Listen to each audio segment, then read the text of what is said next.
Hello दोस्तों, नमस्ते। स्वागत है आपका अपना यूट्यूब चैनल रहस्य एकेडमी पे। तो आज हम क्या करेंगे, आज हम पढ़ेंगे क्लास 10th का जो हमने शुरू किया था चैप्टर नंबर 2, जिसका नाम था क्या, पॉलिनोमियल।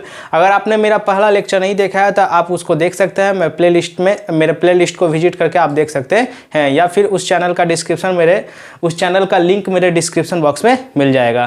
तो आज हम क्या करेंगे, आज हम चैप्टर 2 में जो क्लास 9th का हम जो रिवीजन कर रहे थे पॉलिनोमियल चैप्टर में, तो हमने रिवीजन क्या क्या कर लिया था। अगर आपको याद होगा तो हमने पॉलिनोमियल का जनरल टर्म कैसे लिखा था इसके बारे में पढ़ लिया था। टाइप्स ऑफ पॉलिनोमियल में हमने लीनियर पॉलिनोमियल किसको कहते हैं, क्वाड्रेटिक पॉलिनोमियल किसको कहते हैं और क्यूबिक पॉलिनोमियल किसको कहते हैं, ये भी हमने जान लिया था। ठीक है, इसके बाद अगर बात करें तो हमने जाना था कि जीरो ऑफ द पॉलिनोमियल क्या होता है और वैल्यू ऑफ द पॉलिनोमियल क्या होता है। और क्लास 9 का अगर बात करें तो मेन जो टॉपिक था वो क्या था, फैक्टराइजेशन में ही था। जिसको फैक्टराइजेशन करने आ गया था वो क्या कर रहा था, वो पॉलिनोमियल के साथ खेल ले रहा था। तो इस चैप्टर में, इस आज के वीडियो लेक्चर में हम क्या करेंगे, आज हम थोड़ा फैक्टराइजेशन के बारे में सीखेंगे और तब जाके हम क्या करेंगे, अपने क्लास 10th पे वीडियो पे आएंगे। आइए हम बताते हैं अगर आपको पता है तो बहुत अच्छी बात है, नहीं पता है तो इस वीडियो के माध्यम से आपको क्या हो जाएगा, पता चल जाएगा। अब आपको क्या करना है, देखिए ये है आपका क्वेश्चन x² - 6x + 5। ये अगर बात करें तो ये किस पॉलिनोमियल का फॉर्म है, तो ये है क्वाड्रेटिक पॉलिनोमियल। ये कौन सा पॉलिनोमियल है, तो ये है क्वाड्रेटिक पॉलिनोमियल।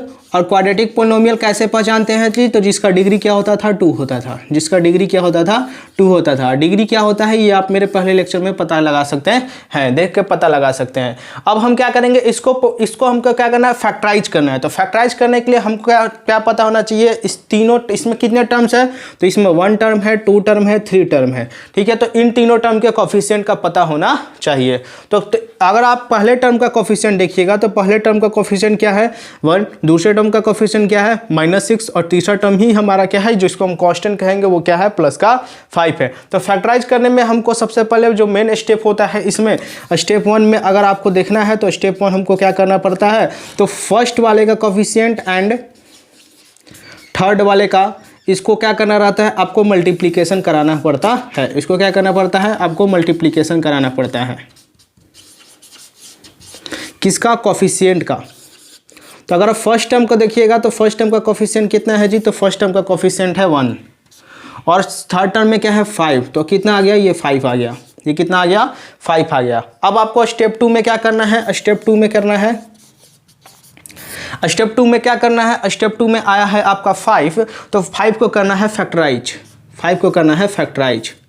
ये आ गया 5 × 5 यानी 5 × 1। ठीक है, अब आपको ध्यान से देखना है, यहाँ पे समझने वाला बात है। क्या है समझने वाला बात, कि आप इस 5 × 1 को या इस 5 को इस तरीके से ब्रेक डाउन करिएगा कि अगर आप इसको ऐड करते हैं, क्या करते हैं, अगर आप इसको ऐड करते हैं या फिर माइनस करते हैं तो क्या आना चाहिए, 6 आना चाहिए। और अगर आप इस दोनों को मल्टीप्लाई करते हैं तो मल्टीप्लाई करने पे आपको क्या करना चाहिए, थर्ड टर्म आना चाहिए। क्या आना चाहिए, थर्ड टर्म आना चाहिए। और इस दोनों को मल्टीप्लाई करने पे क्या आना चाहिए, इसको ऐड सब्ट्रैक्ट करने पे क्या आना चाहिए, सेकेंड टर्म आना चाहिए।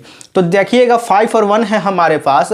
5 और 1 को हम किस तरीके से लिख सकते हैं कि वो -6 के फॉर्म में लिखा जा सकता है। तो 5 और 1 को -6 में लिखने के लिए अगर आप करिएगा -5 और -1 को अगर आप ऐड करते हैं, -5 और -1 को अगर आप ऐड करते हैं तो इसका जो वैल्यू आएगा वो कितना आएगा, -6 आएगा। तो हमको क्या मिल गया कि हम 5 और 1 ले सकते हैं। अब हमको लेने के बाद ये भी देखना है कि क्या इस दोनों को मल्टीप्लाई करने पे हमारा थर्ड टर्म जो प्लस का 5 है वो आएगा कि नहीं आएगा। तो जब आप -5 और -1 को मल्टीप्लाई कराइएगा, तो जब -1 और -5 को जो मल्टीप्लाई कराइएगा तो ये आपको क्या मिलेगा, +5 मिलेगा। यानी तो हमने जो लिया है -5 और -1, ये हमने सही लिया है। तो अब इसके बाद का हमारा क्या काम होगा, इसके बाद का हमारा काम होगा अब लिखने का काम होगा। अब लिखेंगे कैसे, ध्यान से देखिएगा। स्टेप 3 में देखिए, ये x² तो वैसे ही लिखाएगा। अब हमको जो मिला है -5 -1 को लिख लेंगे और इसके साथ कोफिशिएंट किसका है भाई, तो इसके साथ कोफिशिएंट हम लगाएंगे x का।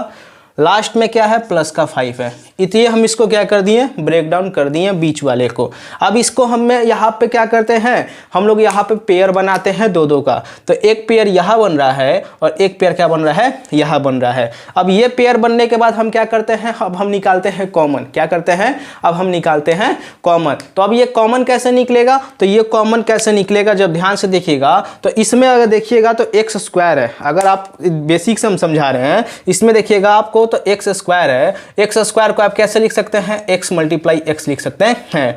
और यहाँ क्या है 5x है, 5x को कैसे लिख सकते हैं तो 5 मल्टीप्लाई एक्स लिख सकते हैं। अगर आप दोनों टर्म में देखिएगा तो इसमें भी x है इसमें भी x है, तो ये जो x मिलकर क्या हो जाएगा कॉमन निकल जाएगा। ठीक है, इतना तक तो क्लियर। तो हम क्या कर दिए x कॉमन निकाल दिए। x कॉमन निकालने के बाद जब ये बाहर निकल गया तो आपके पास क्या बचा, सिर्फ इसमें x बचा। इस 5x में से जब x कॉमन निकल गया तो क्या बचा 5 बचा।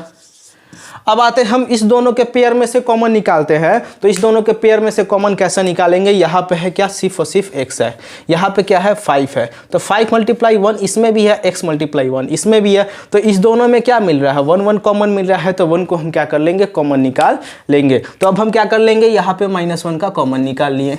अब बच क्या गया, यहाँ पे बच गया x और यहाँ पे बच गया -5।